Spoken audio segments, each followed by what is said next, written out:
ya de parte de esta experiencia. Les confieso al inicio que primera vez que hago diplomado online. Yo he dado clases, pero diplomados completos no.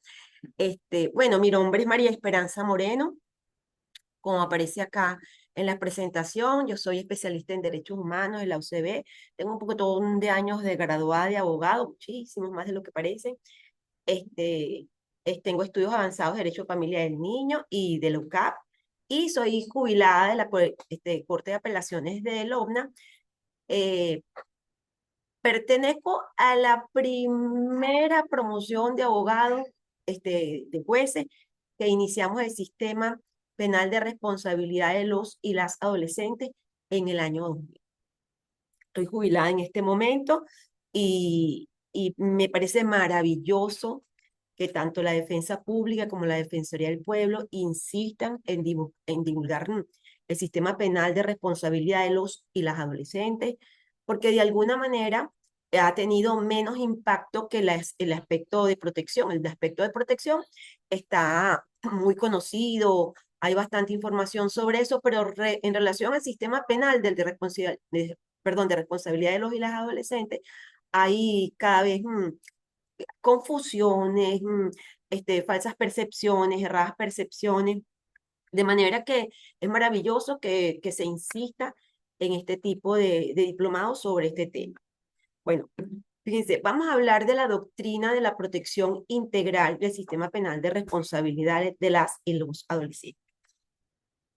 Bueno, en principio o al final hablamos del tema de las evaluaciones y todo eso que genera tanta preocupación. Quisiera saber si hay alguna posibilidad cuando podamos interactuar, si hay alguna posibilidad de que comencemos a trabajar en grupo. Yo traje la idea de a partir de esta presentación, hacer un ensayo de cómo pueden organizarse para, para presentar algún proyecto de trabajo, pero vamos a hacerlo al final. Vamos a comenzar diciendo lo que me parece más importante del tema, que es cuál es la importancia de la doctrina de la protección integral y por qué soy una de las que insiste en que se conozca a profundidad la doctrina de la protección integral. Fíjense, es el aspecto ideológico del sistema.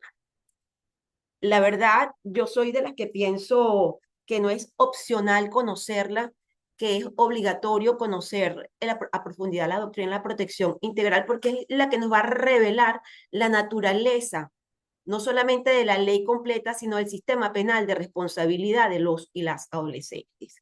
Y una vez que la hemos entendido, vamos a comprender a profundidad cuáles son los protocolos de actuación para el enjuiciamiento de los y las adolescentes, bien sea en la parte procesal o bien sea en la parte sustantiva, que poco hablamos de los protocolos de actuación para la parte sustantiva.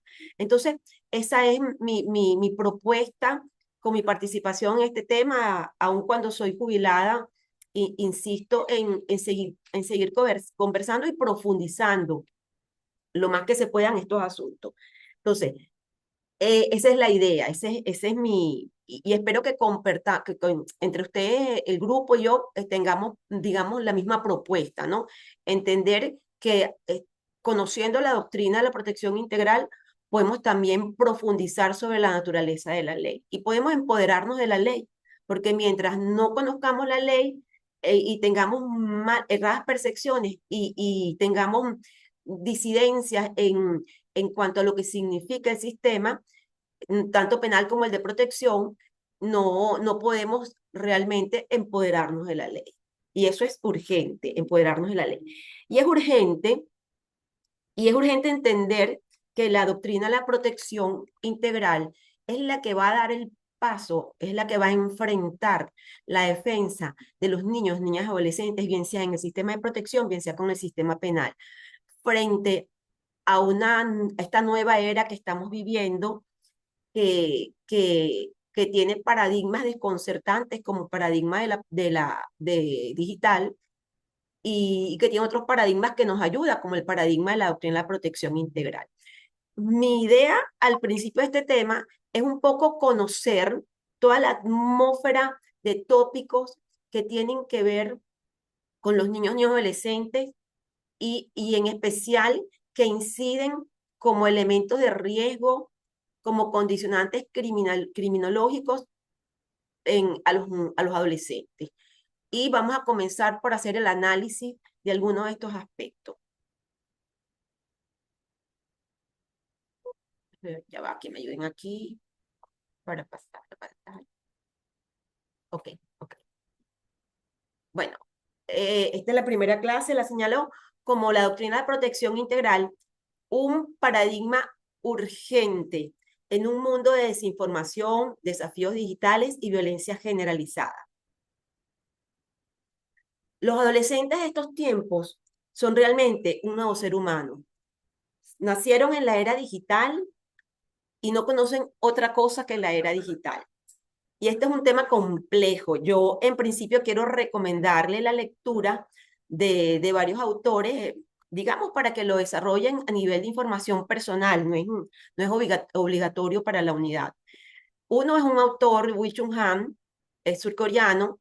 Entre los libros que les recomiendo, a través de audiolibros, porque probablemente no lo consigan acá, pero también se pueden entrar por YouTube y conseguir los audiolibros de Wee Chung Han, entre ellos El Enjambre Digital. Pues él tiene muchísimas cosas maravillosas que sería bueno que también a nivel personal, a los efectos de, digamos, de una formación, digamos, general y de un pensamiento crítico, meterse un poquito a leer estos filósofos que son los filósofos, bueno, ya uno no sabe si hablar de modernidad, posmodernidad o neomodernidad. Bueno, este es uno de los autores que yo les recomiendo. El otro es Gilles Lipovetsky, que también lo pueden conseguir por audiolibros con La Era del Vacío. Ambos los pueden conseguir por audiolibros eh, en YouTube. Entonces, eso por recomendación inicial, pues, por recomendación inicial, porque una vez que uno comprende la magnitud de, de lo que está ocurriendo en la sociedad mundial y de cuál es el impacto que está teniendo como control, sobre todo como control social sobre nosotros los seres humanos, como control social y más grave, como control cognitivo, como control emocional. Entonces, y todo eso hay que analizarlo y todo eso tiene que formar parte de la resolución de los conflictos tanto dentro del sistema de protección como del sistema penal. Entonces, otro punto interesante es otra trascendencia que le toca vivir a los niños y adolescentes de hoy, es el paradigma, la doctrina de protección integral. Es un modelo que modifica radicalmente la visión de la infancia y adolescencia y trasciende la concepción de los niños y adolescentes como objeto de tutela hacia el reconocimiento de que sean personas, sujetos plenos de derecho. Dice Chulhan, acá que voy a cerrar. Ok. Dice Chulhan que los jóvenes nunca han estado tan deprimidos y solos como ahora en esta era. Para contextualizar el abordaje del tema, debemos mirar algunos conceptos que no son meros tópicos, son realidades que atraviesan la vida de los niños, niñas y adolescentes en su desarrollo evolutivo y que inciden como factor de riesgo o elemento criminógeno.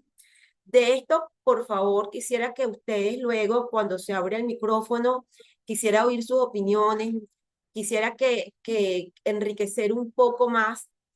Yo en cada experiencia trato de que las opiniones compartidas enriquezcan estas presentaciones, que a uno no se le quede nada importante por fuera. El maltrato infantil es uno de estos tópicos, ¿no? Parece que no ha sido suficiente los aportes legislativos.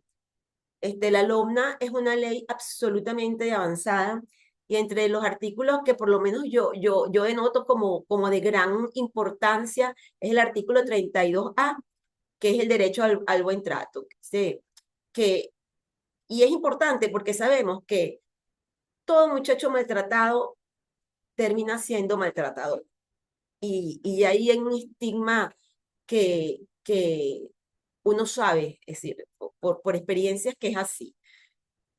Bueno, el derecho al buen trato, les decía del artículo 32A, es maravilloso porque ese artículo habla del buen trato con un enfoque del amor. Yo creo que solamente nosotros no hay en ninguna parte del mundo una ley que se haya atrevido a, a plantear como el amor como un derecho, ¿no? Y sugiero la lectura, vamos a hacer la lectura de este artículo más adelante. La sugiero porque es una lectura, es una narrativa verdaderamente no solo hermosa, es real, es práctica. O sea, hablar de que solamente se puede educar a través del amor y que esa educación no solamente de los padres, de la familia, de la sociedad y las escuelas, es un punto a favor respecto a la posibilidad de que nuestros niños, niñas y adolescentes no terminen heridos y no sea esas heridas la que luego los convierta los comprometa en una situación de violación de derechos. El otro tema es el acoso escolar. Bueno, todos sabemos que el acoso escolar no es en sí un delito, pero también sabemos que comienza el acoso escolar y que puede terminar en un evento que sí sea delito, ¿no? Comienzan en burlas y terminan empujándolo por una escalera y eso es delito. El acoso escolar es uno de los fenómenos más lamentables en que puede ocurrir un grupo etario como la niñez y como la adolescencia. Primero, porque es una violencia entre pares, ¿no? Y segundo, porque deja una huella imborrable. Los adolescentes, los niños que han sufrido de acoso escolar, quedan marcados para toda su vida porque lo someten a las vergüenzas que en esa etapa de desarrollo evolutivo no logran superar. Y esto es uno de los elementos fundamentales que hay que destacar como un factor de riesgo para detenerlo desde la prevención. Los peligros de Internet, redes sociales. Bueno, estamos viendo el tema, por ejemplo, de la adicción a los dispositivos, ¿no? Como una causa de agresión de los niños y adolescentes hacia las figuras parentales. Es decir, el tema de una adicción que tiene que ver con la dopamina, con el sentido del bienestar, que es lo que le transmite el uso de las redes sociales, de los dispositivos, y que eso se convierta en un elemento tan necesario para un niño o adolescente que sea capaz de lastimar a sus padres, de herir a sus padres, o de herir a quien sea, pero a las figuras parentales, cuando les privan de los dispositivos. Eso es uno de los temas más fuertes. Uno lo comienza a ver en otros países, ¿no? Y se asusta de que llegue a Venezuela y efectivamente está llegando a Venezuela. Y hemos visto ya por las redes sociales que, se está convirtiendo en una práctica que cuando los padres les van a restringir el uso de los celulares, se ponen muy agresivos, están fuera de control. Otro de los elementos es la industria cultural. Bueno, la música, las letras de las canciones, los bailes. Hay todo un concierto de elementos que desdibujan la inocencia y la pureza de la infancia y la adolescencia y los lleva a puntos donde son capaces de generar odio, son capaces de generar actos de violencia terribles. Eso es un elemento que hay que considerar como uno de los elementos también de riesgo para nuestra infancia y nuestra adolescencia. Bueno, y el control cognitivo, que se trata justamente de eso, de que no, de que no pueden desvincularse de estar siendo guiados y es omnipresente, está allí acompañándolos a toda hora, en cualquier momento, en cualquier lugar, y luego ellos no pueden desvincularse del aparato, pero no solamente eso, sino ellos terminan subordinados a esa inducción o a ese modelo que se quiera desde los medios de control involucrar a los adolescentes o a los niños. El otro tema es la hipersexualización, violencia entre pares, abuso sexual, la violencia estética, el delito de trata de personas. Yo tengo por allí algo que traje, bueno, no se los voy a leer hoy, relacionado con la violencia estética. Sí se los voy a leer. Voy a tomarme este inicio. ¿Y saben por qué se los voy a leer? Porque es un hecho que ocurrió en México, no es en Venezuela, ¿no? Pero que también ocurre en nuestro país, ¿no? No de esta misma forma, pero que también ocurre. Y se los voy a leer porque es, recoge todo el drama que implica lo que, la responsabilidad inmensa, la responsabilidad social, y cómo cómo cuando se analiza desde una visión crítica, es, es, establecemos que hay una cantidad de responsabilidades. Ustedes conocen a lo mejor el caso, y yo me voy a permitir leerlo, son 2 páginas, compartirlos con ustedes. Y vamos a hablar aquí de la violencia estética, que la hemos visto como una tontería.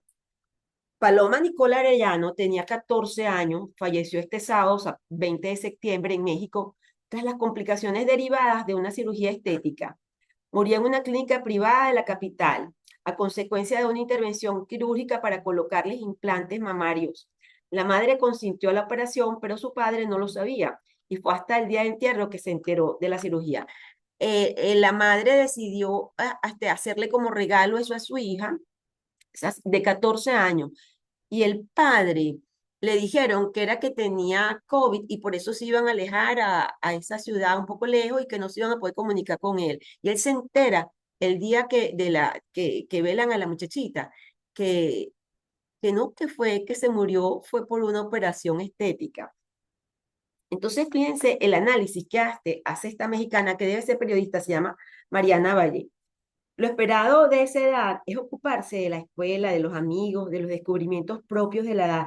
Pero Nicole, de 14 años, estaba frente a un quirófano y murió allí.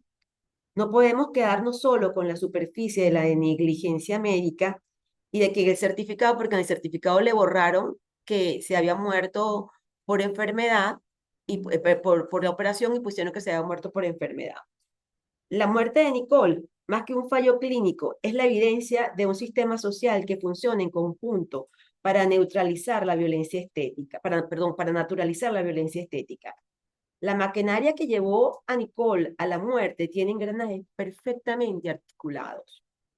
Desde la infancia, las niñas aprenden que su cuerpo no está perfecto y la presión es de la familia, de las escuelas, las amigas, las redes sociales, y así empiezan a despreciar su cuerpo y querer tener otras formas del cuerpo.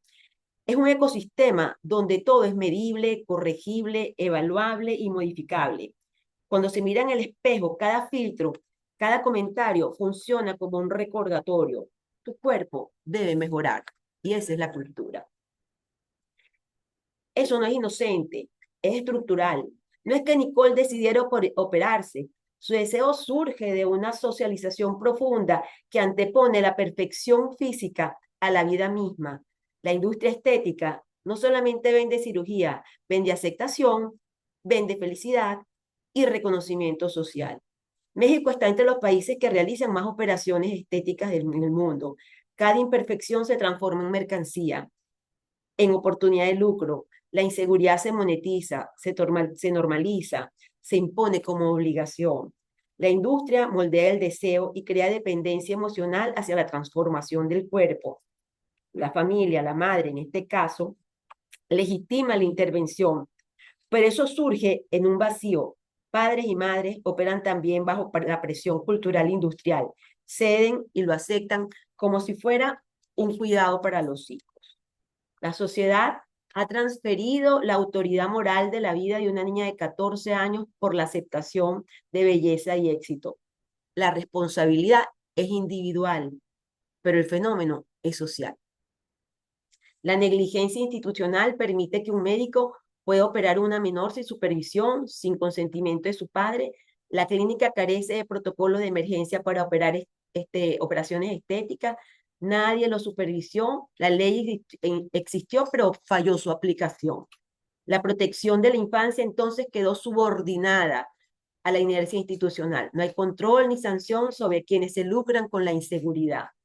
encubrimientos y narrativas públicas, el silencio mediático parcial, porque nombrar la verdad obligaría a asumir la responsabilidad colectiva de una sociedad que permite que niñas de 14 años mueran por la idea de que su cuerpo es insuficiente.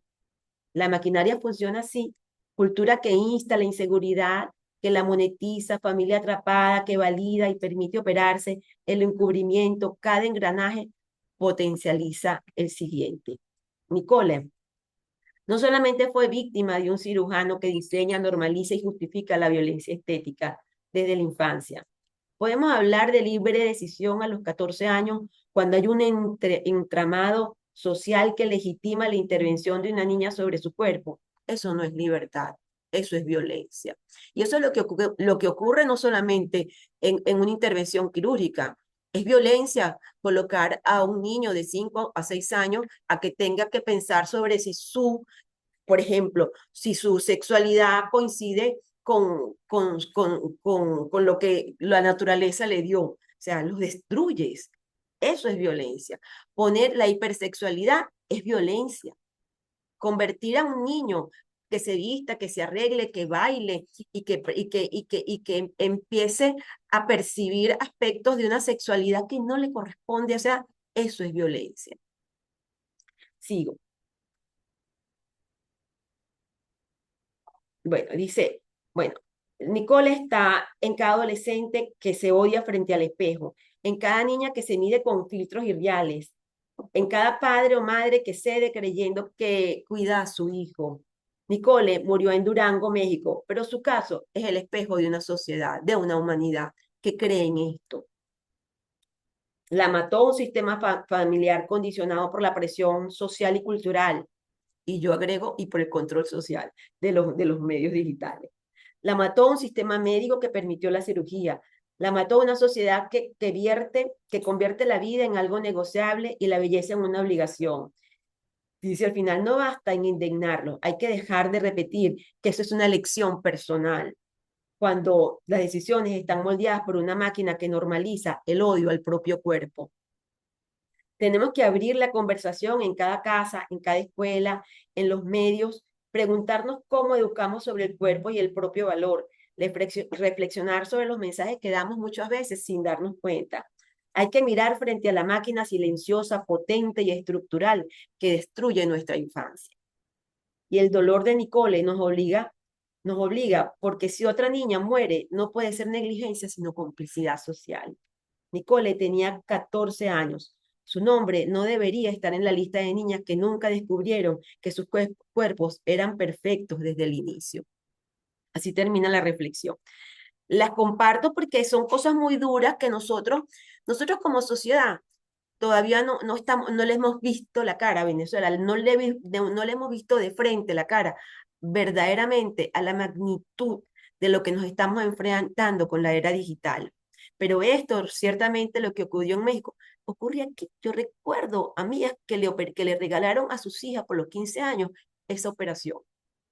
Yo lo recuerdo que me lo comentaban hace 10, 15 años, no ahorita. Entonces, eso es una realidad terrible, la hipersexualización. Igual que de eso vamos a profundizar más adelante.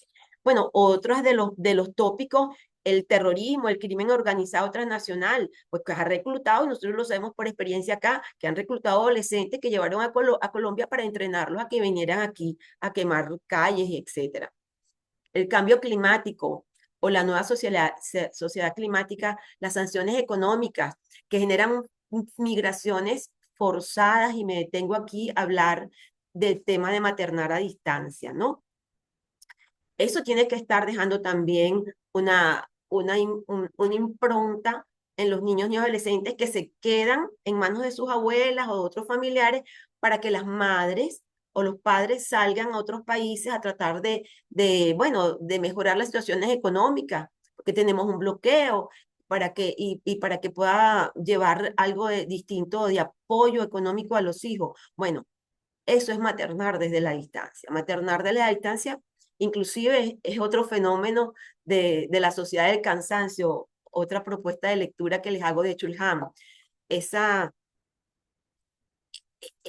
esa presión que tenemos por ser productivos y que a veces nos hace que a todos nos tocó, a mí me tocó, yo también materné a distancia, me tocaba llamar por teléfono, ¿cómo estás? ¿Y qué hiciste, mi amor? Que ya, ajá, haz la tarea y nos conducimos a través del teléfono, porque bueno, tenemos esa presión terrible, no solamente de las migraciones que forzosamente tienen que abandonar a sus hijos y a su familia, también estamos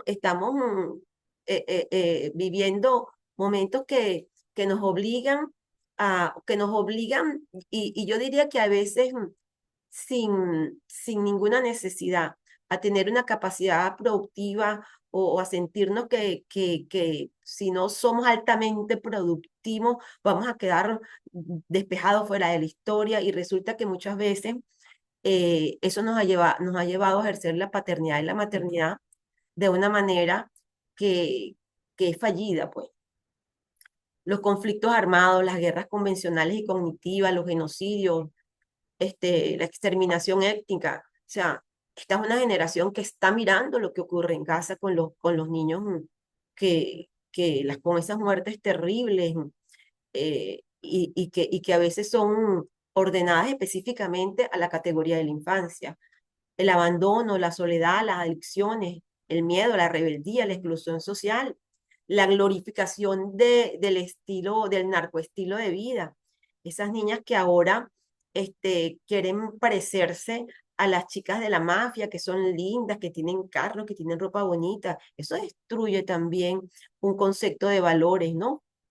De vida. La ignorancia, el desconcierto, la inseguridad, la baja autoestima muy propia de la adolescencia, la explosión hormonal propia hormonal propia de la adolescencia. Todo está en este marco. Todos estos tópicos que actualmente agitan las nuevas realidades tienen que ver con la criminalidad juvenil y el sistema penal de responsabilidad de los y las adolescentes tiene que considerarlo, no solo desde el diseño de una política criminal, también debe ser considerado por los operadores de justicia, en particular jueces, fiscales y defensores, como elementos que definen los estándares de enjuiciamiento diferenciado para los adolescentes, tanto en el procedimiento como en el aspecto sustantivo. Más adelante vamos a hablar de esto. Bueno, los principios de la doctrina de la protección integral, y ahora conecto con el tema de la doctrina de la protección integral, constituyen, entre otros, la garantía de que el sistema penal de responsabilidad de los y las adolescentes no produzcan respuestas en contra de la integridad de los adolescentes. Por eso es que esto hay que considerar. Pues no se trata y aquí bien aclaro esto, no se trata de una visión, tener una visión catastrófica o apocalíptica de que son, lo que son los avances científicos de estos tiempos, que también tienen aspectos positivos sin duda alguna, pero sí se trata de entender que están incidiendo en la conducta de los niños, niñas, adolescentes, que nacieron bajo el imperio digital y no conocen nada distinto a esto. No, esa es una experiencia distinta a nosotros los adultos que ya nos desarrollamos en otros tiempos, ¿no? Ellos están viviendo un impacto, el impacto de una manera más fuerte que nosotros. Bueno, vamos a pasar a otro punto, el empoderamiento social de la dogma y la doctrina de la protección integral. Este es uno de los temas que más me motiva de las disertaciones que más me motiva a llevar este tema a donde lo pueda llevar y quisiera de verdad abrir un aspecto en los espacios donde están los consejos comunales. Ninguno de los temas establecidos en la LOGNA se puede entender, interpretar, analizar, aceptar, aplicar, apoyar, empatizar y resolver asertivamente si no entendemos el significado de la doctrina de la protección integral, que es la base ideológica de la ley. De alguna manera, hemos, hemos descuidado eso, que la LOGNA, por eso yo invito, y es una de las propuestas que les tengo, yo invito a que se lean la exposición de motivo de la LOGNA del año 2000, la primera. Tiene una exposición de motivo hermosa, y en esa exposición de motivo verdaderamente destaca qué es lo que va a pasar en la sociedad con esta doctrina de la protección integral como nuevo paradigma. Por ahí se las voy a enviar para que la lean. La doctrina de la protección integral se nos ha hablado muy poco y muy retóricamente. Hablamos de los principios, y su vinculación a los instrumentos internacionales, pero esto es un tema que trasciende de lo legal. Tiene que ver con el respeto a la dignidad del ser humano. Y por eso hay que reconocerlo, estudiarlo, analizarlo desde el contenido ético, desde el contenido filosófico y desde el contenido ideológico.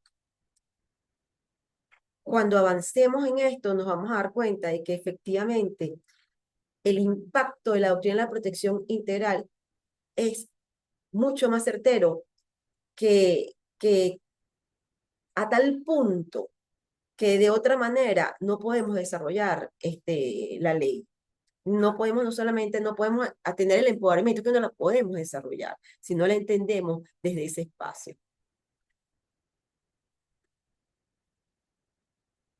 Bueno, ya les habría hablado que vamos a conversar, se las voy a hacer llegar un resumen, no toda la exposición de motivo, un resumen. ¿Por qué no les hago llegar toda la exposición de motivo? Porque no quiero que se confundan con aspectos que han sido reformados.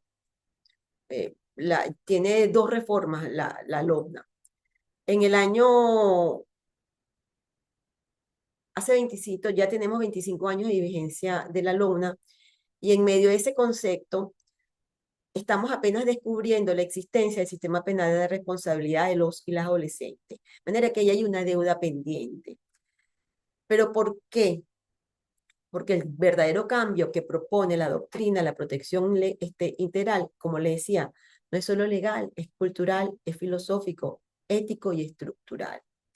Es allí, en esa visión, en ese pensamiento, donde vamos a conseguir la respuesta a todo el fenómeno, no solamente de la criminalidad juvenil, del sistema penal de protección, del sistema de protección también.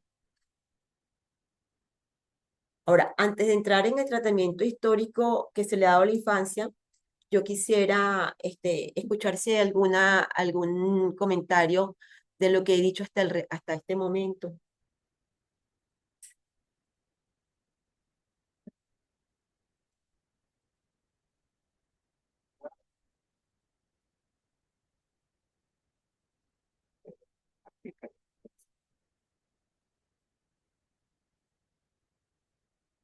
Igualmente les puedo indicar que si ellos desean pueden solicitar el derecho de palabra para que lo puedan escuchar en audio. Ok, si ustedes desean por acá, aquí me están asesorando, pueden pedir el derecho de palabra para que lo puedan ver aquí y escuchar en este video.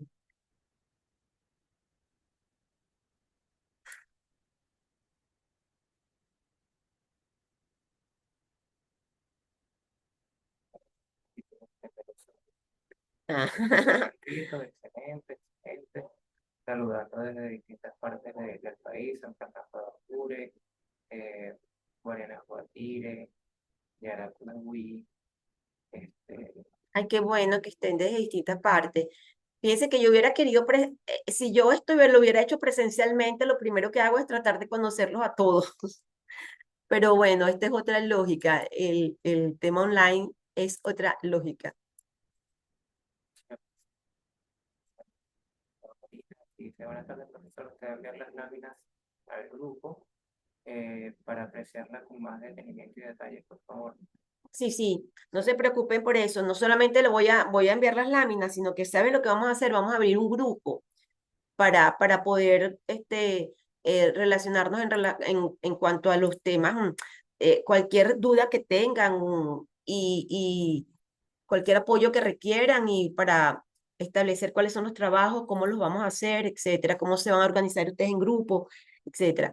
Yo iba a hablar eso al final de, de esta charla, ¿no? Estamos dando, este es nuestro primer encuentro, ¿no? Y también es mi primera experiencia dando este tema online. De manera que, bueno, en las próximas ya tendremos más oportunidad de poder interactuar. Pero me encantaría, yo siempre voy a abrir el espacio porque me encantaría que No solamente conocerlos, sino cuando vayan a actuar, díganme dónde están, qué hacen. Me interesa mucho conocer si son del sistema penal, si son docentes, si son abogados, si no son abogados, si son del sistema de protección, ¿no? Porque un poco para diseñar la información de una manera que nadie le quede duda. También, cosas aquí no lo indican, me parece muy acertada su posición, son que efectivamente pueden ser determinantes para un adolescente en conflicto con la ley penal. Por acá hay una persona que está solicitando el derecho de palabra. Vamos a ver aquí una persona que está solicitando el derecho de palabra. Sí, la compañera Tania Salazar del Estado Monagas. Ok, Adelante, ya la podemos escuchar.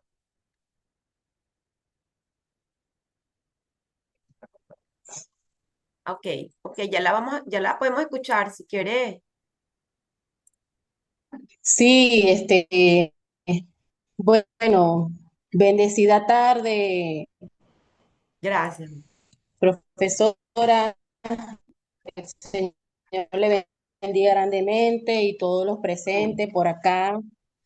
Este, también Tenía un poquito de eficiencia. Sí, no, no se te escucha bien, Tania. de bendiciones sobreabundantes. Amén. Escucha, profe. Ah, ahora sí, ahora sí. ¿Se escucha? Ya, ok, no te escuchamos bien. ¿Se escucha? Ah, ahora sí, pero que se escucha como entrecortado. Profesora, ¿se escucha? Ok, ok, ahora sí. Ah, que bueno, el tema por demás interesante. Bueno, soy defensora pública en materia de indígena, aquí en el estado Monagas. Ya yo. Bueno, por aquí está la compañera Andri Castillo desde el Estado Anzoátegui. Ujú. Adelante la compañera Hola, buenas Andri tardes. Castillo, te escuchamos. Ajá, te escuchamos, Andy. Hola, buenas tardes. Buenas tardes. Saludos a todos. Doctora, de verdad muy contenta por coincidir nuevamente con usted en este proceso formativo. Y bueno, en relación a lo que es el acoso escolar y las redes sociales, que no es más que una violencia sistemática y amplificada por la ventaja de esa difusión inmediata, donde el 90% de las veces es sin consentimiento y el otro 1% es consentida, pero sin comprensión de sus consecuencias, ¿no? Sí, Y bueno, para nosotros constituye una problemática compleja, donde requiere muchísimo, muchísimo de todos los que formamos parte del sistema penal. Yo soy defensora pública en materia de responsabilidad en Barcelona, Estado Anzoátegui. mm, Y bueno, esto requiere mucho de nosotros, una atención legal para mí perfectible, educativa, social y lo más importante, cultural, como usted lo reflejaba. Necesitamos fortalecer la cultura preventiva, pero con muchísima ética. sí, efectivamente, Andy. Es todo un tema, porque además es muy doloroso, porque es que Correcto. uno es, cuando uno ve esas imágenes de que están agrediendo a un niño, destrozándolo emocionalmente, ¿no? Quizás no físicamente, pero emocionalmente, y que los demás compañeros estén allí callados, validando eso, o tienen miedo. Entonces uno dice, oye, no puede ser que, que en la infancia y en la adolescencia, que el ser humano debe estar más puro, más ingenuo, más amoroso, más bendito, pueda participar en hechos, y además eso es gravísimo, que es entre pares, que es entre ellos que se conocen, que saben cuánto les duelen esas cosas y sean capaces de dar ese paso. Es un tema, tú lo has dicho, y hay que mirarlo con mucha visión crítica, no está estigmatizando, ¿sabes? Entendiendo, por eso es que es importante hablar de todos estos conceptos y todos estos tópicos, entendiendo que ellos son seres humanos que están viviendo un estilo de concepción de la realidad enteramente distinto al nuestro. Los que nacieron dentro del ámbito del, del mundo, del paradigma digital, y no conocen otra cosa, tienen una estructura de comprensión de la realidad y de guiarse y de empatizar con el otro ser humano que para nosotros los adultos no nos cuesta calificarlo, nos cuesta conducirlo. Y creo que ciertamente el quid de eso es mirarlo desde una ética profunda y también desde una empatía y de una comprensión de que eso está ocurriendo porque ellos están en la etapa más sensible del ser humano, que es la fase del desarrollo evolutivo, y se están enfrentando a un paradigma que nos tiene desconcertados a todos, porque además las cosas avanzan vertiginosamente y ni siquiera nos da tiempo de pensar y buscar solución a alguno de los efectos cuando ya tenemos encima otro efecto más fuerte todavía y más poderoso que nosotros todavía. Esto es verdaderamente, yo digo que es parte del drama de la posmodernidad. Y los niños y adolescentes se están llevando la parte más fuerte. ¿Alguna otra intervención para seguir adelante? Ajá, compañera Tania, vamos a ver si te terminamos de escuchar bien. Sí, profesora, Ajá. disculpe, es que aquí el internet está, bueno, pésimo. Pero de verdad que muy contenta con diplomado y por supuesto con la disertación que usted hasta los momentos con esta interesante unidad curricular. Ciertamente yo creo que en relación a nuestros adolescentes, niños, niños y adolescentes, hay algo importante, profesora, que es la pérdida de valores. Hay, habiendo la pérdida de valores en los hogares, creo que se ha incrementado pues que nuestros adolescentes sean parte pues de la delincuencia y de ser también, por supuesto, utilizados. Por lo menos también las familias disfuncionales. Si nos vamos a años atrás, podemos ver pues que efectivamente no teníamos tantos adolescentes en situaciones de penales. Casi todos los días ahorita actualmente tenemos adolescentes que están pues participando en hechos delictivos. Y yo creo que se debe a eso, precisamente también a la falta de que hay muchos padres pues que no están pendientes de sus hijos y que de una u otra forma por esa falta de afectividad, de amor, creo que ellos se van y buscan pues en lo más fácil. Yo creo que lo que decía la compañera del Estado Anzoátegui, que es importante pues que hagamos prevención en las comunidades, que hagamos prevención también en los colegios. Aún ahorita pues ese boom que hay de adolescentes que por la misma conducta y por esa falta de los conlleva muchas veces también no solamente a delinquir, sino también a cometer actos en contra de su propia vida. Entonces, estamos Sí. llamados nosotros, no solamente nosotros como defensores públicos, o los que puedan estar aquí como fiscales, o los que puedan estar como jueces, sino que eso va más allá de una solidaridad, de humanidad, de estar los unos con los otros, ayudando pues y dando pues a nuestros adolescentes una palabra de esperanza, de aliento, porque eso es lo que a veces necesitan nuestros adolescentes, profesora. Quería intervenir de esta manera y bueno, agradecida por acá también Salazar Rodríguez, defensora pública en materia indígena, ya con 20 años en la defensa pública, en mi amada Así es. defensa pública, y contenta pues por, sé que va a ser muy enriquecedor este diplomado y la felicito, profesora. La orden aquí en el estado Monagas y bueno, vamos en este intercambio de saberes. Chévere. Para Así mí es es. importante esta materia porque también como defensora pública indígena en materia de edad, pues tengo conocer pues la parte de responsabilidad penal y ciertamente también fíjese que anteriormente nuestros pueblos y comunidades indígenas, nuestros hermanos indígenas, nuestros adolescentes indígenas no estaban inmersos en este tipo de delitos, pero ahora con la transculturización y con todo esto pues que ha venido pues con la tecnología, ahora lamentablemente tenemos a nuestros hermanos indígenas también que están pues haciendo hechos delictivos. Entonces, está en nosotros como parte de la sociedad, como parte del sistema de justicia, prestar pues atención a esto, no ser solamente defensores por serlo, no, yo creo que eso va más allá. Eso va más allá, no solamente de hacer una atención técnica, sino porque precisamente la responsabilidad penal es el educar, el ayudar, el proteger, el abrazar a nuestros adolescentes. Bendecida tarde, profesora, un placer. Saludos. Gracias. Seguimos. Ok, vamos a avanzar un poquito. Bueno, vamos a hacer porque es necesario conocer el antes de y el después de la historia del tratamiento infanto-juvenil, ¿no?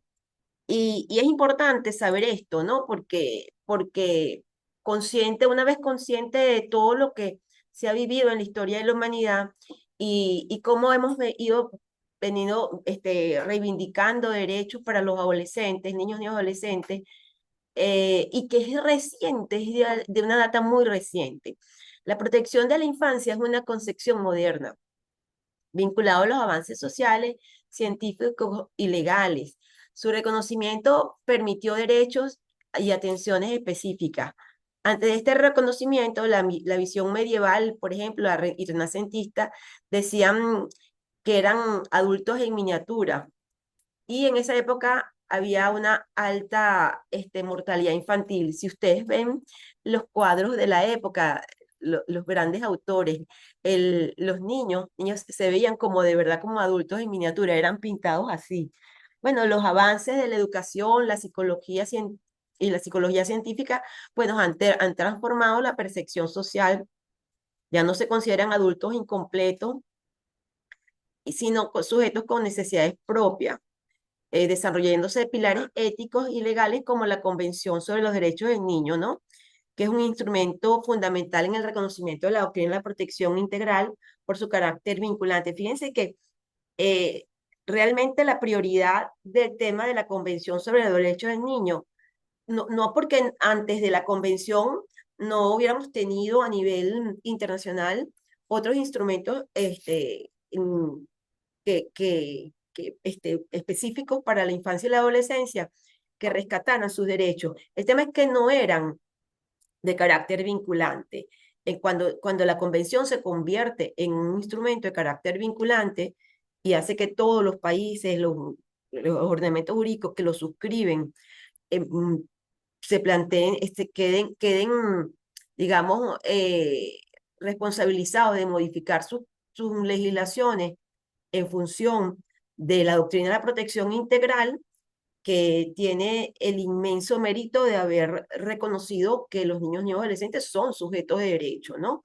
Eso es un elemento que históricamente es el antes de y el después de la humanidad. La doctrina de la protección, el reconocimiento de que los niños y adolescentes son sujetos de derecho, son personas humanas, no son cosas, no son objetos de nada ni de nadie. Entonces, históricamente ese es un gran paso. En ese sentido, es interesante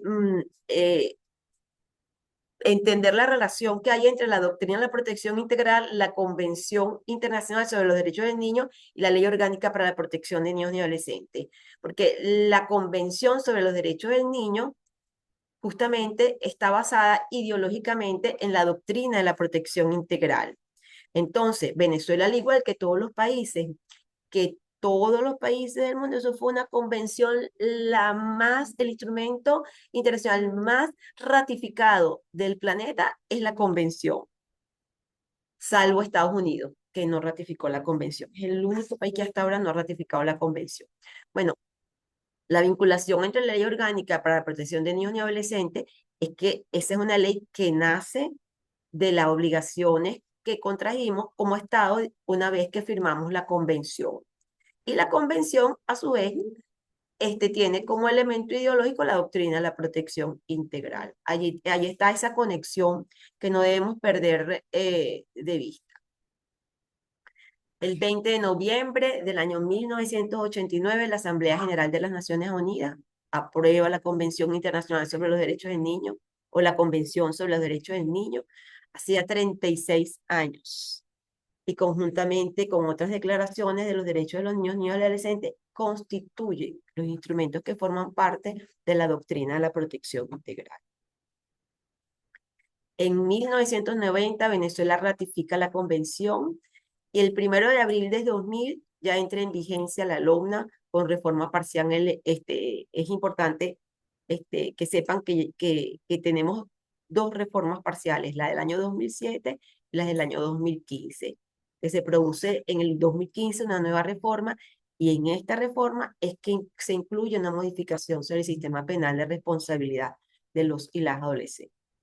De manera que tenemos 25 años conviviendo con el nuevo paradigma de la doctrina de la protección integral y mucha gente no lo sabe. Lo sabemos quienes estamos en este medio, que cotidianamente lo estudiamos, pero usted pregúnteselo al médico de su hijo, no lo sabe. Muchas docentes no lo saben. Y en términos generales, la sociedad no sabe lo que es la doctrina de la protección integral, con 25 años de vigencia. Bueno, vamos a hablar entonces ahora del control penal de los llamados menores antes de la creación de los tribunales de menores. Antes de la creación de los tribunales de menores, los menores, llamados antes menores, estaban incluidos en el Código Penal. En el primer Código Penal de Venezuela de 1863, represivo, punitivo, retributivo, con grilletes, cadenas, etcétera, estaba el menor de 9 años. Estaba exento de pena, extendiéndose la inimputabilidad hasta los 15 años, a menos de que hubiera actuado con discernimiento. El discernimiento era como una especie de capacidad de culpa, pero los jueces lo decidían en forma absolutamente discrecional. En el Código Penal de 1873 se eliminan los grilletes, las cadenas y demás variantes y se elevó a 10 años la edad máxima para que el menor fuera inimputable y responsable criminalmente, extendiendo el periodo hasta los 15 años, condicionados al discernimiento. En el Código Penal de 1926 hay una irresponsabilidad absoluta a partir de los 12 años hasta los 15 sin discernimiento. En resumen, desde el primer Código Penal de 1863, los niños y adolescentes aparecen como sujetos penales a partir de los 9 años. La determinación de la imputabilidad se basa en el criterio de discernimiento hasta los 15 años. La edad para considerarse imputable en caso de discernimiento fue subiendo pues, en los sucesivos códigos penales hasta llegar a los 12 años y menos de 15 años. Ese discernimiento es un concepto que tiene que ver con diferentes enfoques. El concepto jurídico penal tiene que ver con la capacidad de entender la naturaleza y consecuencia de sus actos, una especie de capacidad de culpa no presunta. Estos códigos penales eran de carácter punitivo, represivo y retributivo, pero siempre se disminuía la sanción respecto de los adultos. ¿Por qué les digo todo esto? Porque les hablo, aunque sea levemente, muy por encima de esta historia. Este tips histórico es importante porque revela el avance que nos ha permitido entender que los niños y adolescentes son una categoría etaria diferenciada y requieren ser tratada conforme a esa diferencia. Es injustificado realmente desde todo punto de vista insistir que los adolescentes que cometen delitos deben ser tratados como adultos o imponerles privaciones de libertad más severas. Esto realmente es producto de ignorar la conquista que en derechos humanos significa la doctrina de la protección integral, con el reconocimiento de la especialidad del desarrollo evolutivo de los y las adolescentes. Las primeras legislaciones especiales de menores. Vamos a hacer este recuento histórico y luego yo les paso la presentación. Bueno, en el Código de Menores, comienza con el Código de Menores de 1939 a 1950, que se incluye en el Código, la inclusión de los niños y adolescentes en el Código Penal, finaliza con la entrada en vigencia de este Código de Menores, que tiene el mérito de crear por primera vez una jurisdicción especializada para juzgar los hechos antisociales. Bueno, igual tenían carácter represivo y se aplicaban las disposiciones punitivas del Código Penal, pero esta vez era en una jurisdicción especializada. Subsiste la mayoría, la responsabilidad del mayor de 12 años y menor de 15, condicionada al discernimiento. Por primera vez el Estado, y no los particulares ni las congregaciones religiosas, asumen la obligación de proteger a los menores de 18 años. Este es un dato interesante, porque como no eran considerados sujetos de derecho, en consecuencia, cuando tenían una violación o una carencia, se llamaba carencia, no se llamaba violación de derechos, se le consideraba como una carencia. Pero tampoco eran políticas del Estado. Se encargaba de eso las congregaciones religiosas y algún grupo de particulares, pero como actos caritativos. Ahí no hay derechos, sino carencias, pues por eso que lo escribo acá adelante, es el tratamiento de la caridad, la benevolencia y la lástima. Y es importantísimo que por mucho que suene bonito la caridad, la benevolencia y la lástima, en el fondo eso revela la violación de derechos. El mirar la situación no como derecho, sino como carencia, ya es una violación de derechos. Y aún persistimos en tratar el tema de la infancia como un tema de benevolencia, no, un tema de obligación ciudadana. Y hay un paradigma que hay que vencer allí, ¿saben? Es importante que lo tengamos en cuenta. Luego vino el Estatuto de Menores en 1950. Se establece expresamente que el menor, debí ponerlo entre comillas, no podía ser considerado como delincuente. Claro, porque comenzó a mirarse como un incapaz, con una incapacidad absoluta. Bajo esa mirada, por supuesto, no podía tener capacidad de culpa. Ahí se comienza a vislumbrar la ideología tutelar. Todos estos códigos que les estoy mencionando, no tampoco hay que satanizarlos, porque fueron los pasos que antecedieron a la conquista de los derechos humanos de los niños y adolescentes, ¿no?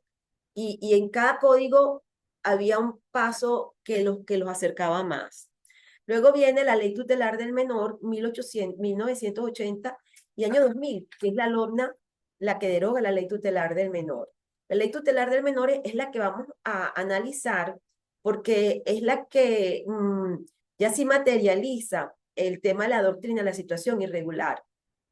La doctrina de la situación irregular, como sabemos, es la doctrina anterior a la doctrina de la protección integral que establece la LOMNA, ¿no? Pues tiene el mérito de haber reconocido la necesidad de tratar en forma diferenciada a los niños, niñas y adolescentes. ¿Cuál fue el error de la situación irregular? Pensar que la condición especial de etapa de desarrollo era una incapacidad y que era una incapacidad absoluta. Esa concepción es la que los excluye de la condición de sujeto de derecho y los mete en ese limbo de ser de la condición del objeto de tutela. A ver, ok.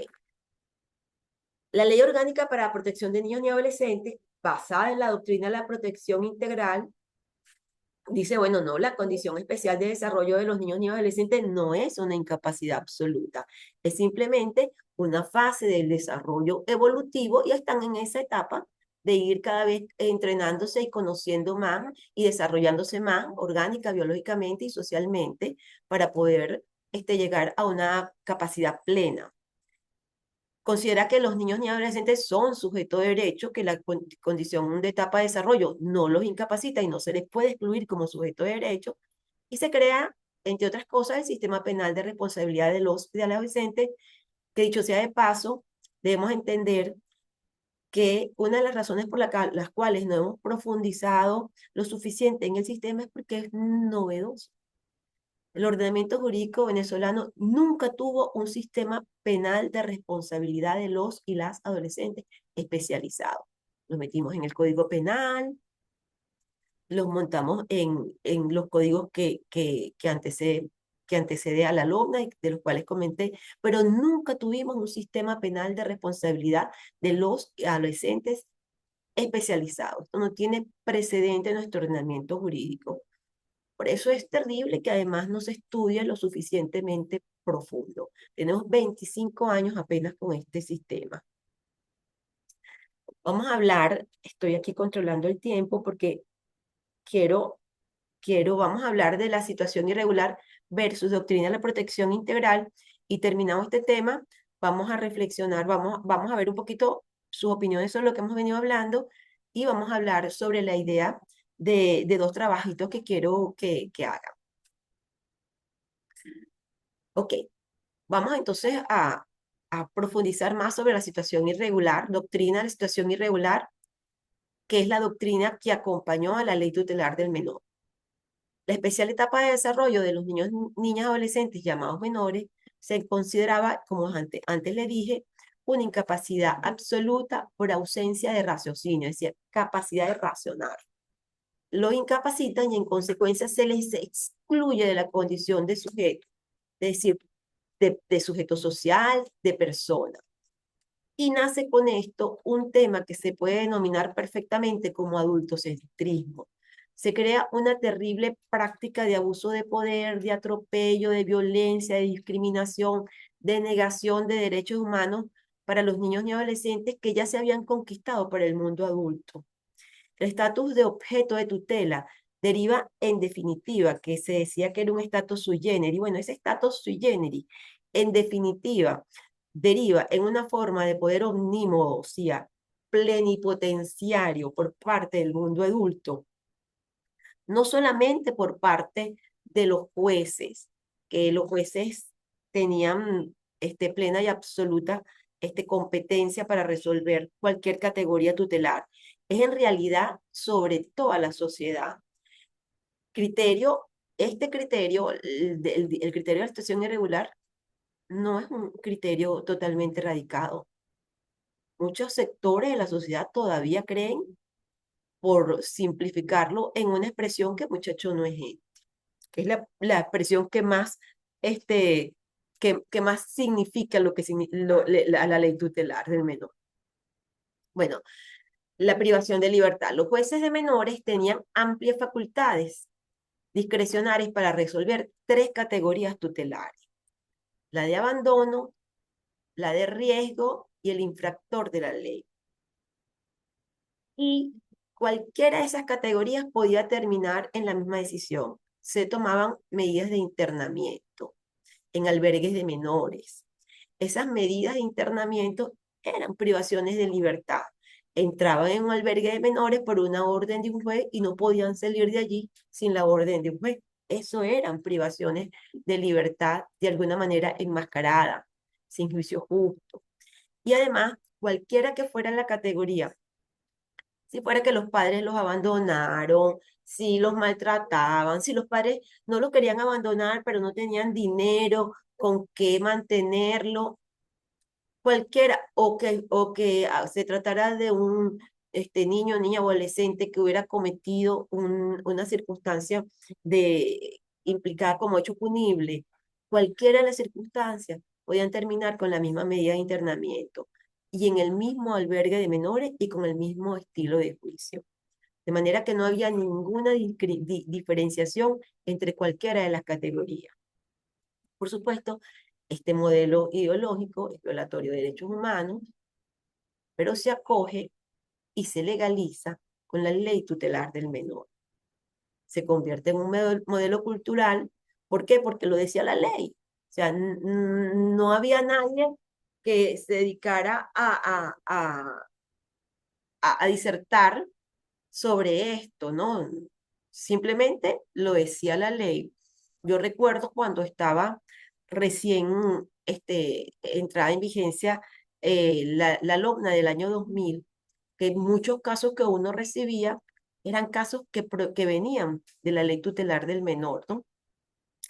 Y yo recuerdo un caso donde la mamá decía, es que yo, en pleno juicio, se revela que, bueno, era un tema donde el muchachito había tocado, en ese momento, en esa época se denominaban actos lascivos a su hermana y tal, y, y era una situación terrible porque era que, bueno, había un padrastro borracho que quería abusar de los muchachos. El muchacho salía de la casa mientras la mamá trabajaba, pero cuando el muchachito comete eso, viene drogado y porque estaba en la cancha, mientras la mamá no estaba, se iba de la casa, bueno, todo ese drama social. Y él le dice a la mamá, en el pleno juicio, le dice, mire mamá, la mamá dice, yo lo metí yo se lo entregué al INAM porque yo pensaba que allí él iba a estar mejor en un albergue de menores. Y cada vez que ese muchachito se fugaba y él dice, pero si fue allí donde yo conocí la droga, fue allí, mamá, donde usted me llevaba, yo me fugaba, porque allá habían muchachos que están haciendo cosas más graves de las que yo hacía, y ahí empecé a consumir droga, y yo me fugaba, y usted me pegaba a la policía para que la policía me volviera a rescatar. La madre realmente estaba convencida de que estaba haciendo el bien, porque además así decía la ley, que si ella no podía, ella se lo entregaba al Estado y el Estado se cumplía ese rol. Bueno, esa es una cultura. Todavía muchísima gente no termina por entender que los hijos ni son propiedad de uno. Hay una cantidad de paradigmas, de mitos alrededor de esto. Vamos a ver alguno de ellos. Bueno, el modelo tutelar de la doctrina de situación irregular se extiende por toda Latinoamérica y dura casi un siglo. De manera que esto es una cultura que cae sobre nosotros como una piedra inmensa, persiste, y combatirla es uno de los grandes desafíos que tiene el sistema penal, en términos generales, la doctrina de la protección integral, la LOB. A ver, vamos a chequear la hora, a ver. ¿Dónde podemos avanzar? Bueno, toda forma de discriminación es violencia. La historia tutelar y sus efectos solo pueden ser definidos como violencia. Sus consecuencias de creación de relaciones de poder y dominio sobre la categoría de los niños y adolescentes que literalmente fueron cosificados. Eso no lo digo yo. Usted lee la exposición de motivos del año de la primera alumna y se menciona, autores lo mencionan de esa manera. En base a esa doctrina, lamentablemente, hemos sostenido y consolidado creencias deleznables, expresiones como muchacho no es gente, los niños son el futuro del país, en realidad son el presente, son seres humanos, personas humanas que ocupan un lugar en la sociedad. La idea de que los niños y adolescentes como objeto propiedad de los padres, estos son mis hijos, yo los parí, me pertenecen y hago con ellos lo que me da la gana. Estos son mis hijos y yo los educo como me da la gana, lo cual es contrario al artículo 32A de la LOMNA. Les arrancan el amor de su padre o madre y los llevan lejos, no importa cuánto sufren. Lo peor es que se les induce a que olviden o desprecien al progenitor que, a quien le han quitado al hijo. Las amenazas de la pareja, si te vas de la casa no vuelves a ver tus hijos como si los hijos fueran peroles. Y hoy son innumerables las causas que cursan en los tribunales de protección que se refieren a que cada progenitor defiende su creencia de que sus hijos son su propiedad. Casi todas se basan en eso. La pedagogía de la violencia. Te callas o te vuelo los dientes de una cachetada. La letra con sangre entra. Los reglazos en la palma de la mano. Los encierros en los recreos como castigo. Los encierros en las habitaciones sin comida como castigo. La negación de los permisos para ir al baño durante clase. Todo eso es pedagogía de la violencia. Este modelo ideológico recogido en la doctrina de la situación irregular y violatoria a los más elementos de derechos humanos, se acogió en la ley tutelar del menor, de manera que se legalizó, se convierte en un modelo cultural, se naturaliza y se acepta como algo incuestionable porque lo establece la ley. El modelo de la doctrina de la situación irregular se extiende, bueno, ya lo dijimos, casi todo un siglo por Latinoamérica. Eso es, y de esto habla la exposición de motivos de la LOA. Nosotros ahora somos una población adulta, nacimos y crecimos durante la vigencia de la ley tutelar de menor, y aunque seguramente en su momento ni siquiera nos enteramos, fuimos víctimas silenciosas de una cultura funesta.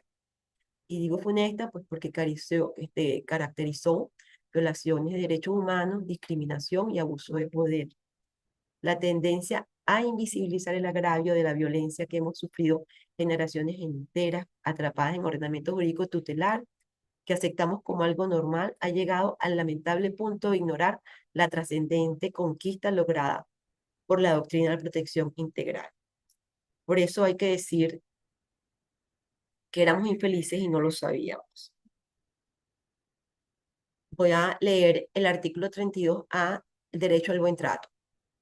Todo niño, niña y adolescente tiene derecho al buen trato. Este derecho comprende una crianza y educación no violenta, basada en el amor, el afecto, la comprensión mutua, el respeto recíproco y la solidaridad. Hablar de amor no solo como elemento normativo, sino como una parte del derecho al buen trato. Venezuela seguramente es el único país con una ley que menciona el amor con base al derecho al buen trato. Ninguna otra normativa en Latinoamérica lo incluye de manera tan explícita. Venezuela está bajo una ley de avanzada en cuanto como pilar educativo de crianza. Debemos reconocerlo. Reflexión, somos una sociedad especial, nos representa el amor a nuestros hijos e hijas. Esa normativa nos lo evidencia, somos como sociedad, lo que somos como sociedad, lamentablemente aún prevalece el impacto de la cultura tutelar y validamos criterios errados. La doctrina de la situación irregular es un escollo para avanzar hacia el modelo de la doctrina de protección integral y hay que vencer esas creencias, compañero. Ese es nuestro desafío desde lo individual hasta lo colectivo. Creo que vamos hasta hoy a dejar la clase hasta acá, porque quiero, y luego avanzamos en la próxima clase, porque quiero hablar de un trabajito que quiero que lo vayan pensando, ¿ok? Allá va. Ah, ¿cómo regreso a la presentación que me fui? Ya va, espérense que, ajá. Ok, hay un trabajito que quiero que ustedes hagan. No quiero como presionarlos desde ahorita, pero sí es bueno que lo vayan leyendo. Les voy a mandar la documentación. Ok, y va a ser la primera actividad. Si quieren, fotografíenla, cópienla, igual se las voy a pasar por el grupo que vamos a crear, que es analizar la exposición de motivo del alumno, no toda la exposición de motivo del alumno del año 2000, ¿no? Sino yo ahí les voy a hacer como un resumen de lo que quiero que lean, ¿no? Y hacer alguna disertación sobre la importancia de la transición al nuevo paradigma de la doctrina de la protección integral. Esto no va a exceder de una cuartilla. Y el segundo trabajo es establecer la diferencia entre la categoría tutelar del infractor de la ley y la adolescente como responsable, penalmente responsable. También es algo que no va a ser una cartilla. Los trabajos los van a enviar a mi correo, que acá está señalado. Y por favor, envíenme sus nombres a mi correo, y este es mi teléfono, el que están viendo acá, cópienlo. Voy a abrir un grupo que va a decir Diplomado 3 de Defensores. Por favor, cuando entren, me indican que pertenecen al Diplomado 3 de Defensores, porque yo he hecho varios diplomados y no quiero confundirlos, para yo incluirlos. Los incluyo, les envío el material de lectura que quiero que tengan. Y esto ustedes lo van a analizar, lo van a leer, van a leer también una disertación de la diferencia entre la doctrina de situación irregular y de la protección integral del profesor Yuri Guay. Les voy a mandar eso también para que lo lean. Yo entiendo que es complejo el tema de las bibliografías, porque de pronto no existen los libros, no los consiguen, están agotados, no todos están por PDF, pero en lo que yo pueda apoyarlo, en el sentido de por lo menos este, sacarles copias y enviárselos de cualquier manera, bueno, yo los apoyo. Lo que me interesa es que lo lean, ¿no? Entonces, para este primer trabajito, yo voy a abrir el grupo y ustedes se van anotando allí. No sé cuál posibilidad tienen ustedes de agruparse, y cuántos son, para ver cuántas personas pueden formar parte del grupo. Yo necesito saber, tener esa lista, no la tengo todavía, para llegar a establecer cuántas personas pueden agruparse, valga la redundancia, en cada grupo, ¿no? A ver, ya, quería señalarles alguna otra cosa. Eso es algo que le quería señalar. Otro punto que le quería señalar es que sí tenemos que tener evaluaciones. Son básicamente tres evaluaciones, una del 40%, la segunda del 40% y la última del 20%. Pero podemos hacer que cada evaluación se constituya con diferentes trabajitos hasta que lleguen al 40 y al 20. No vamos a preocuparnos por eso. Lo más importante es que entendamos los temas, lo más importante es que los concienticemos y que los estructuremos como un conocimiento permanente. Bueno, voy a abrir este grupo de WhatsApp, ya les dije, la bibliografía la tengo, se las voy a enviar por este grupo también. Lo que puedan conseguir, perfecto, lo que no puedan conseguir, no se intranquilicen, que buscamos la manera de hacérselos llegar. Bueno, voy a abrir el grupo para escuchar sus preguntas y sus inquietudes. Aquí me va a ayudar el compañero. ¿Cómo que tu nombre? Carlos. Carlos es que me va a ayudar, me va a ayudar siempre. Carlos, ok, chévere. Por el chat, visualizar acá. Unas personas preguntaron fecha de entrega de la actividad. Ok. Otra persona preguntó cuál es el correo al cual hay que enviarlo. Está en mi presentación el correo. Igual este, se los puedo, en la última lámina que les dije que la copiara está mi teléfono.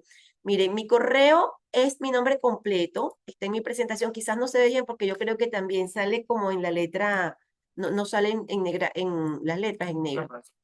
Por allí, por Telegram o por acá. Ah, ok, ustedes se lo envían. Yo le contacto a usted y se lo envío a ellos. Ok, igual yo voy a abrir el grupo, pero igual por lo menos mi teléfono lo tienen que tener para irse integrando a través del WhatsApp conmigo. Que dice, esta es la primera clase de todo el diplomado, dice Yuleidi García. Soy Miguel Borjas, ella es de Maracaibo y indica, no todos somos defensores públicos, en mi caso lo fui hace años en esta materia, en materia de responsabilidad penal, porque hay algunos que forman parte de otras instituciones. Por acá también le envío por el grupo de Telegram, Ujú. a ver si alguien quiere hacer alguna intervención de audio y video por acá.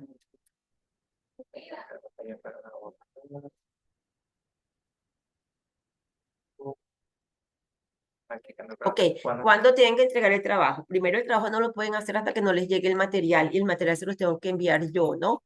De manera que el material lo van leyendo. Yo creo que entre hoy y mañana ya podemos estar armando el grupo o se los mando a ustedes y ustedes se lo pasan a ellos. Ok, lo que quiero es que lo tengan y vayan leyendo ese material.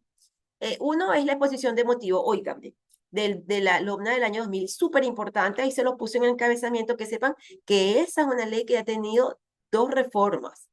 Y por supuesto la exposición de motivo hará alguna argumentación que no tenga que ver, pues que no esté actualizada. Por eso agarré y les hice un resumen y le quité muchísimas cosas para no confundirlo. Han cambiado tantas cosas. Pero lo que sí me interesa es el desarrollo de la parte ideológica, que es lo que sí en esa primera exposición de motivos queda como eh, eh, muy apropiada. Y lo que me interesa es que comprendan allí cómo narra el legislador en la exposición de motivos la importancia de que se entiendan los cambios de paradigma, ¿no? Y con la otra lectura, que es del profesor Yuri Guay, él fue profesor mío también cuando yo hice el diplomado.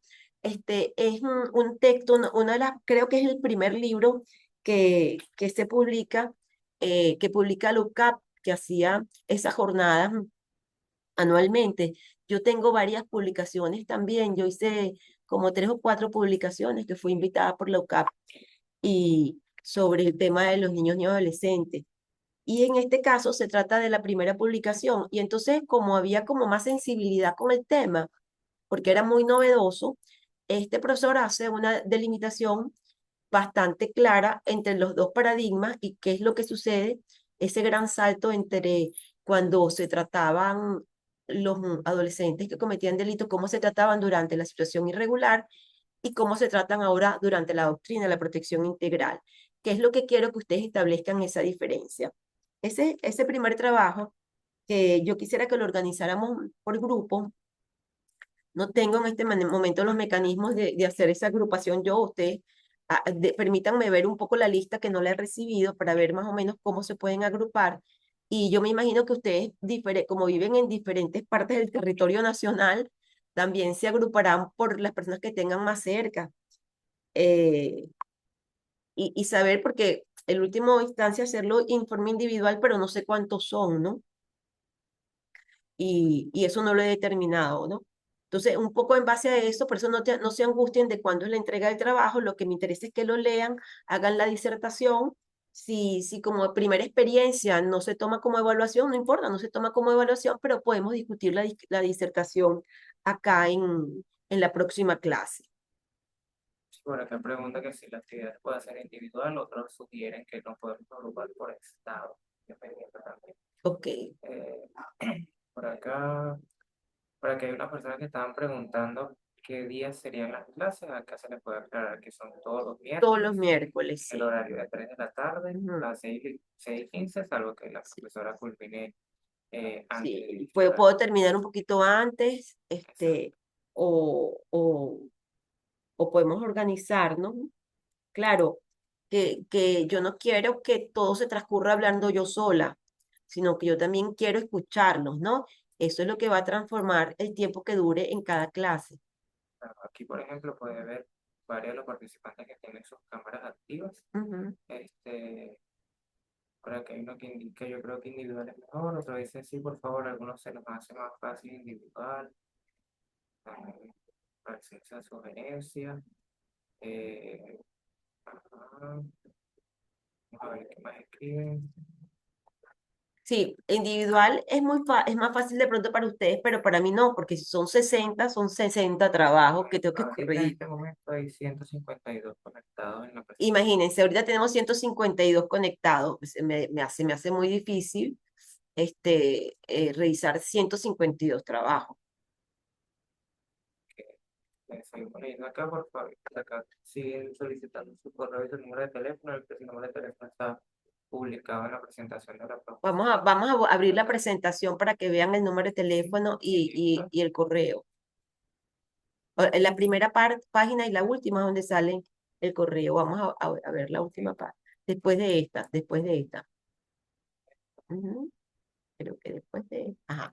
Ahí tienen, ahí tienen mi correo y mi teléfono.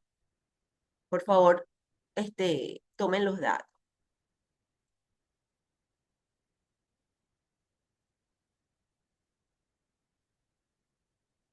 Ajá, seguimos leyendo por acá. Por acá la orden en Valencia. Dicen, gracias, muchas gracias, doctora. Podemos agrupar a nosotros mismos y comunicar los integrantes. Eh, gracias, doctora. Sería perfecto que ustedes se agruparan, realmente así lo he hecho yo siempre con todos los grupos, ¿no? Se han agrupado, pero son menos personas, es que online, la experiencia online es que son muchísimo más gente, ¿no? Este, entonces sería perfecto que ustedes se agruparan. El tema es que no podemos tener desproporción en los grupos. Si es de 5 personas, es de 5 personas. Si es de 10 personas, es de 10 personas. Pero no puede ser alguien que haga un trabajo porque sería una desventaja de 2 personas y luego otra de 10 personas. Será como una desventaja en la elaboración de los resultados. Pero lo que podemos hacer, profe, es en dado caso, de acuerdo al listado cuando nos lo envíen, Sí, por número de cédula, por ejemplo, los primeros 5, un grupo y así claro. sucesivamente. Vamos a este trabajo ahorita, creo que en lo que le envié el material, ustedes lo leen y lo tomamos como digamos, una experiencia, ¿no? Para ver cómo nos da. Y luego vamos a fijar para la próxima semana, ya yo tendría el listado y podemos fijar los grupos.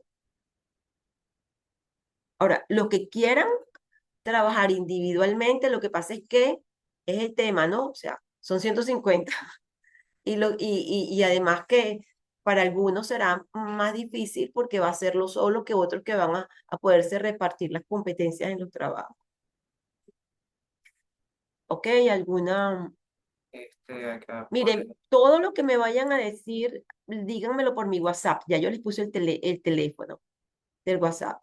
Pueden como ustedes quieran, o ustedes abrir el grupo o yo abro el grupo y los voy aceptando uno a uno. Yo prefiero hacerlo así, abrir el grupo yo y los voy aceptando en la medida en que me llamen.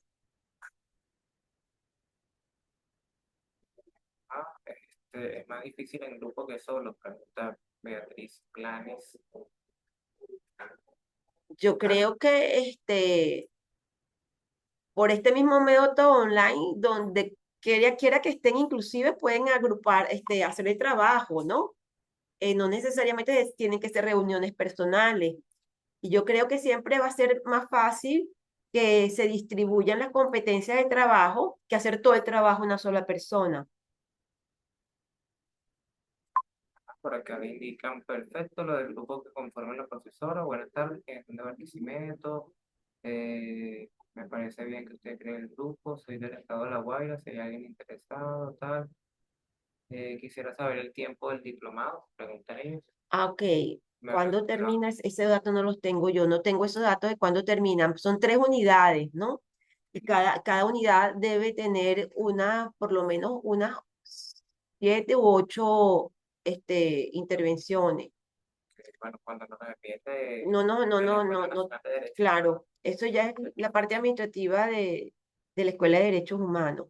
que acá otra compañera indica, pienso que sería ideal poder usar el grupo de Telegram que ya está creado, por allí podemos comenzar a trabajar.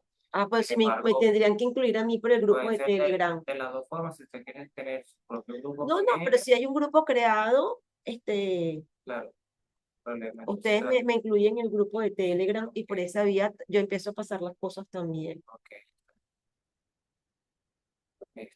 acá, y que permiten escribir en Telegram, bueno, están escribiendo por el grupo, de acuerdo a lo que dice la compañera Liz Vargas. El servicio del Telegram es muy lento, dice. Y no sé si Lil Vargas trabajó conmigo en Salvaguarda, casualmente. Lil Vargas, ella es de Nueva Esparta, ella formó parte de la defensa pública hace un tiempo y bueno, ella escribió por el grupo hace unos minutos. O sea, No sé si es la Lil que yo conozco, este, casualmente. por acá, doctora, disculpe, es mejor usted organiza el grupo por WhatsApp, son una sugerencia a otros compañeros. Mejor en WhatsApp, se me va la señal. Sí, dice, sí, la misma Lil de la juventud, dice la compañera Lil. Qué bueno, Lil, saludos. Yo no puedo escribir por el grupo de Telegram. Bueno, varios participantes ya lo han podido realizar. Ahora soy de Caracas y somos 3 personas. Creo que WhatsApp es mejor. Sí, hay como la idea de que WhatsApp es como mejor, ¿verdad? Y bueno, sin No sé cuál es la embargo, dificultad, porque no sé la dificultad, porque por Telegram tampoco había hecho grupo. todo Telegram también tiene sus virtudes para respecto más, más seguridad allí para las personas, pero todo de acuerdo a lo que usted indique, profe. Igual como tal, el grupo oficial de información del diplomado, respecto a todo Es el esto, va Telegram. a ser el de Telegram porque ese fue creado ya por la Escuela de Derechos Humanos de la Defensoría del Pueblo y bueno, ya están integrantes acá de la Escuela Nacional de la Defensa Pública. Ah, Ajá, mirando de las vamos láminas. a poner, voy a poner la asignación, la lámina. Ok, vamos a ponerle lo de la lámina para que puedan estar antes de esto. Ajá. Tienen lo de la lámina para que tomen todos los datos.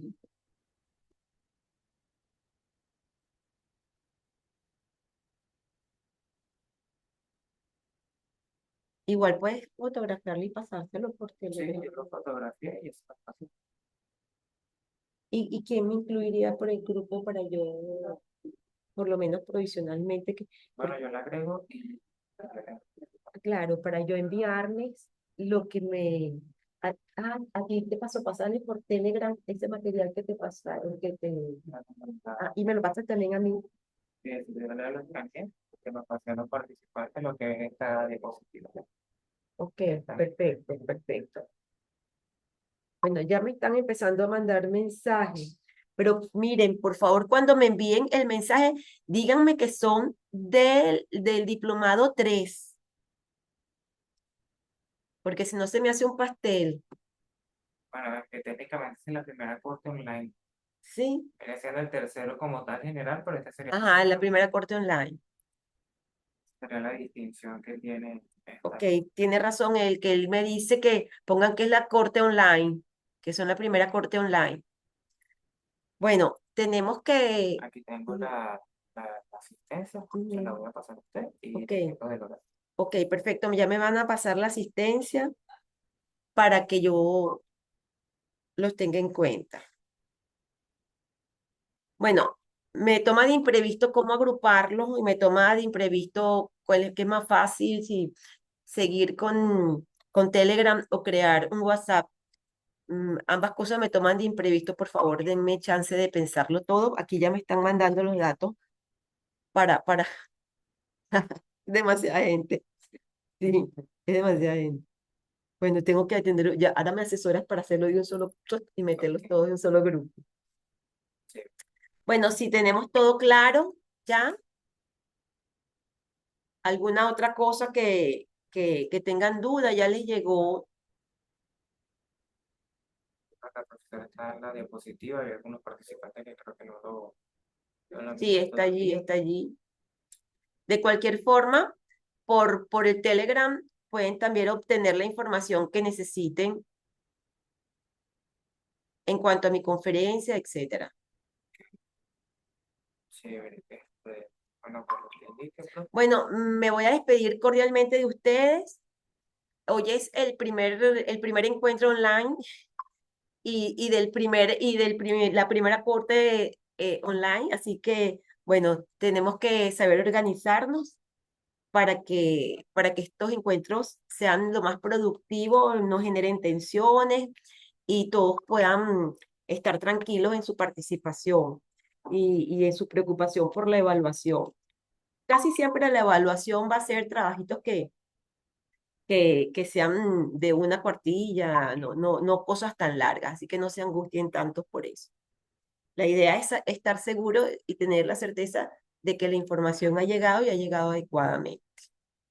Bueno, me despido. Buenas tardes. Muchísimas gracias por en la próxima intervención. Terminamos lo que es doctrina de la protección integral y la diferencia con la situación irregular y empezamos a hablar del sistema penal desde la mirada, desde la doctrina de protección, de la protección integral.